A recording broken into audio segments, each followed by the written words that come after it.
Живее в Австрия с години с родителите си. Просто няма и перфектно изпълнение на упражнение с най-висока трудност от една точка. От група гъвкавост и равновесие.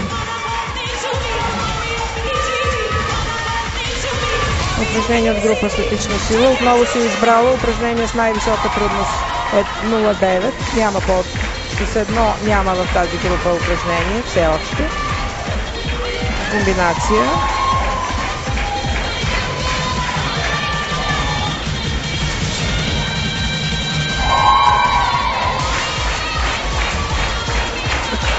Тройно въртене до вертикален шпагат. Косет.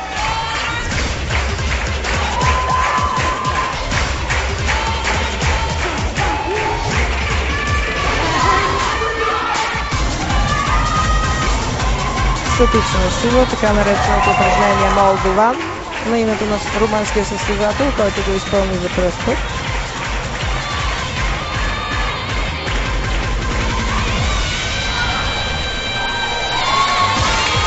Люби не рискува.